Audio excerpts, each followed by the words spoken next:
নমস্কার বন্ধুরা, হাউসওয়াইফ মনিকা চ্যানেলে আপনাদের সবাইকে স্বাগত। আজকের রেসিপি মিষ্টি মুড়ি।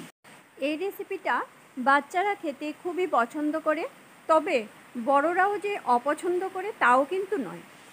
ঘরে থাকা মাত্র দুটি উপকরণে কিভাবে সুস্বাদু এই মিষ্টি মুড়ি বানিয়ে নেওয়া যায় সেটাই আমি আজ আপনাদের সঙ্গে শেয়ার করব। চলুন তাহলে দেখে নেওয়া যাক আমার আজকের রেসিপিটার জন্য মুড়িগুলি সবার প্রথমে শুকনো খোলায় ভেজে নিতে হবে। আমি এখানে এক বাটি মুড়ি খুব ভালো করে চেলে নিয়েছি। চুলার ফ্লেমটা লোতে করে মুড়িগুলি মুচমুচে করে ভেজে নেব। মুড়িগুলি ভাজার সময় কোনো রকম তেল বা ঘি দেওয়া যাবে না। চুলার ফ্লেমটা একদম লোতে করে প্রায় 7-8 মিনিট সময় নিয়ে মুড়িগুলি মুচমুচে করে ভেজে নিতে হবে। মুড়িগুলি যত মুচমুচে করে ভাজা হবে, মিষ্টি মুড়ি বানানোর পর খেতে ততই ভালো লাগবে, আর এটা স্টোর করেও রাখা যাবে।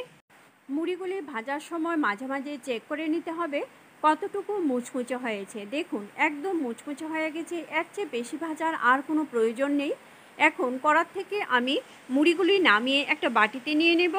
দেখুন বাটিতে নেওয়ার পর কড়াইটা ভালো করে পরিষ্কার করে নিয়ে এর মধ্যে দিয়ে দিয়েছি সামান্য একটু জল, দিয়ে দিয়েছি 3 টেবিল চামচ চিনি।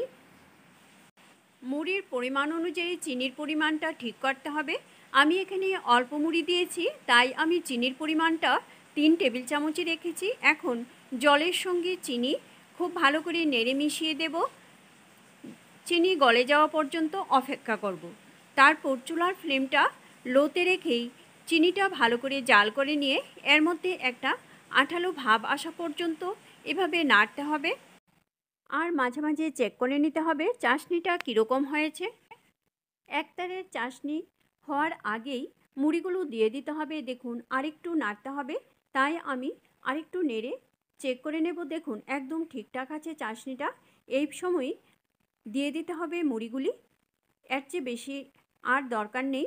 এখন শুকনো খোলায় ভেজে রাখা মুড়িগুলি চাশনির মধ্যে দিয়ে দিলাম। এখন চুলার ফ্লেমটা লোতে রেখেই চাশনির মধ্যে মুড়িগুলি ভালো করে নেড়ে মিশিয়ে দেব।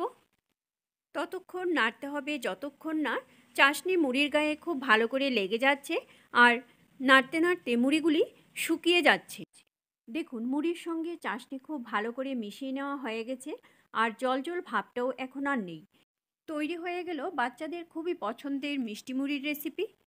চুলার ফ্লেম বন্ধ করে এখন সার্ভ করব।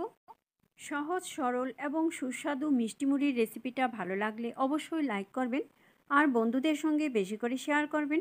এইভাবে আপনারাও বাড়িতে ট্রাই করবেন, আশা করি আপনাদের কাছেও খুব ভালো লাগবে। আর আমাকে কমেন্ট করে জানাবেন কীরকম লাগলো।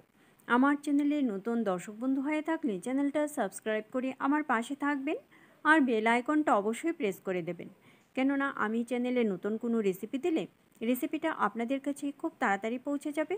আপনাদের যদি কোনো রেসিপি দেখার ইচ্ছে থাকে তাহলে কমেন্ট বক্সে অবশ্যই কমেন্ট করে জানাবেন, আমি সেই রেসিপিটা আপনাদের সঙ্গে শেয়ার করার চেষ্টা করব। আবার আসবো নতুন কোনো রেসিপি নিয়ে। ভালো থাকবেন, সুস্থ থাকবেন, ধন্যবাদ।